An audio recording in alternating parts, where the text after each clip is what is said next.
ಎಲ್ರಿಗೂ ನಮಸ್ಕಾರ. ಇವತ್ತಿನ ಸುದ್ದಿ ಏನಪ್ಪ ಅಂತಂದ್ರೆ ಬಾಗಲಕೋಟೆ ಲೋಕಸಭಾ ಕ್ಷೇತ್ರದ್ದು ಇಲ್ಲೇ ಸಂಯುಕ್ತ ಪಾಟೀಲ್ ಅವರು ಅಭ್ಯರ್ಥಿ ಆಗ್ಯಾರ. ಆ ಪ್ರಕಾರ ಅವರಿಗೆ ಟಿಕೆಟ್ನೂ ಸಿಕ್ಬಿಟ್ಟೈತಿ. ಅದ್ರ ಬಗ್ಗೆ ಒಂದು ಸ್ವಲ್ಪ ಅಸಮಾಧಾನಗೊಂಡಿದ್ರಲ್ಲ ಏನು ವೀಣಾ ಕಾಶ್ಯಪ್ನವರು. ಆಮೇಲೆ ಕ್ರಮವಾಗಿ ಒಂದು ಸ್ವಲ್ಪ ಅವರಿಗೆ ಎಲ್ಲ ಶಾಂತ ಮಾಡೋ ಎಲ್ಲ ಕಾರ್ಯಕ್ರಮಗಳು ನಡೆದ್ರು. ಅಂದ್ರೆ ಹೈಕಮಾಂಡ್ನವರು ಸತತವಾಗಿ ನನ್ನ ಸಂಪರ್ಕ ಜೊತೆ ಇದ್ದರು ಅನ್ನೋ ಮಾತು ಅವ್ರು ಹೇಳಿದರು. ಹೇಳಿದ ಮೇಲೆ ಸ್ಲೋವಾಗಿ ಸ್ವಲ್ಪ ಮುನಿಸ್ನ ಮರೆತು ಅವರು ಕ್ಯಾನ್ವಾಸಿಗೂ ಅಟೆಂಡ್ ಆದರು. ಒಂದು ಸಾರಿ ಬಹಿರಂಗ ಸಭೆ ಒಳಗೆ ಅವರು ಅಟೆಂಡ್ ಆದರು. ಅದಾದಮೇಲೆ ಬಹುಶಃ ಅಷ್ಟೇನು ಜಾಸ್ತಿ ಅವರು ಸಂಯುಕ್ತ ಪಾಟೀಲ್ ಅವ್ರ ಜೊತೆಗೆ ಕಂಡಿಲ್ಲ. ಅಂದರೆ ಅವ್ರ ಜೊತೆಗೆ ಬೆರ್ತಿಲ್ಲ ಅಂತ ಅರ್ಥ ಅಲ್ಲ, ಕಂಡಿಲ್ಲ ಅಂತ ಅರ್ಥ. ಮುನಿಸಂತೂ ನ್ಯಾಚುರಲಾಗಿ ಇದ್ದೇ ಇರ್ತೈತಿ. ಸೊ ಆ ಮುನಿಸನ್ನ ತಣ್ಣಗಾದ ಮೇಲೆ ಮತ್ತೆ 5 ವರ್ಷ ಕಾಯಬೇಕಲ್ಲ ಅನ್ನೋ ಒಂದು ವಿಚಾರ ರಾಜಕಾರಣಿಗಳಿಗೆ ಅದು ನ್ಯಾಚುರಲಾಗಿ ಇರ್ತೈತಿ.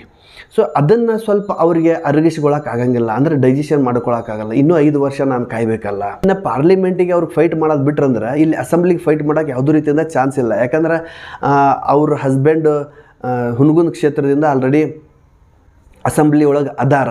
ಇನ್ನು ಅವ್ರಿಗೆ ಸೈಡ್ ಲೈನ್ ಮಾಡಿ ಇವರಂತೂ ಅಸೆಂಬ್ಲಿಗೆ ಹೋಗೋಕೆ ಆಗ್ತಿರಂಗಿಲ್ಲ. ಸೊ ಈಗ ಪಾರ್ಲಿಮೆಂಟಿಗೆ ಹೋಗೋದು ದಿ ಬೆಸ್ಟ್ ವೇ ಅಂತಂದು ವೀಣಾ ಕಾಶ್ಯಪ್ನವ್ರು ಅಂದ್ಕೊಂಡಿದ್ರು. ಬಟ್ ಕಾರಣಾಂತರದಿಂದ ಅವರಿಗೆ ಟಿಕೆಟ್ ಮಿಸ್ ಆಯಿತು. ಆದಮೇಲೆ ಮುನಿಸ್ ಆಯಿತು, ಅದೆಲ್ಲ ಸರಿ ಹೋಯಿತು. ಈಗ ಒಂದು ಸಾರಿ ಬಹಿರಂಗ ಸಭೆ ಒಳಗೆ ಸಂಯುಕ್ತ ಪಾಟೀಲ್ ಅವ್ರ ಜೊತೆಗೆ ಜಾಯಿನ್ ಆದರು. ಅದಾದ ಮೇಲೆ ಮುನಿಸ್ ಅನ್ನೋದು ಇದ್ದೇ ಇರ್ತೈತೆ ಅನ್ನೋದು ಬಹುಶಃ ಹೈಕಮಾಂಡ್ನವ್ರಿಗೆ ಗೊತ್ತಾಗಿರ್ಬೋದು. ಸೊ ಅದಕ್ಕೆ ಅವ್ರೇನು ಮಾಡ್ಯಾರ, ಅವ್ರಿಗೆ ಕೊಪ್ಪಳ ಲೋಕಸಭಾ ಕ್ಷೇತ್ರದ್ದು ಉಸ್ತುವಾರಿ ಕೊಟ್ಟಾರ. ಒಳ್ಳೆಯದು, ಏನು ತೊಂದರೆ ಇಲ್ಲ.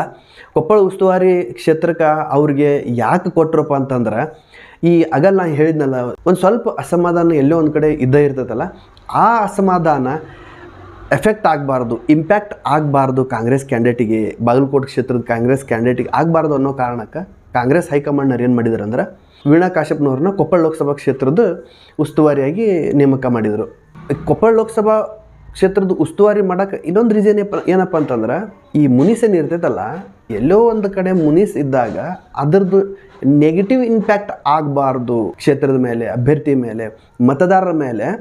ಬಹುಶಃ ಕೊಪ್ಪಳ ಕ್ಷೇತ್ರಕ್ಕೆ ಅವ್ರಿಗೆ ಉಸ್ತುವಾರಿ ಹಾಕ್ಯಾರ ಅಂತ ಅನ್ಕೋಬಹುದು ಅಂತ ಹೇಳ್ತಾ ಈ ಒಂದು ವಿಡಿಯೋನ ಇಲ್ಲಿಗೆ ಮುಗಿಸ್ತೀನಿ. ಈ ವಿಡಿಯೋ ನಿಮ್ಗೆ ಇಷ್ಟ ಆಗಿತ್ತಪ್ಪ ಅಂತಂದ್ರೆ ಲೈಕ್ ಮಾಡಿರಿ, ಹಂಗೆ ಶೇರ್ ಮಾಡಿರಿ, ಸಬ್ಸ್ಕ್ರೈಬ್ ಮಾಡೋ ಮುಖಾಂತರ ನಮಗೆ ಸಪೋರ್ಟ್ ಮಾಡಿರಿ ಅಂತ ಹೇಳ್ತಾ ಮತ್ತೆ ಬೇರೆ ಇಂಥದ್ದು ಒಂದು ಸುದ್ದಿ ಜೊತೆಗೆ ಬರ್ತೀನಿ. ಅಲ್ಲಿವರೆಗೂ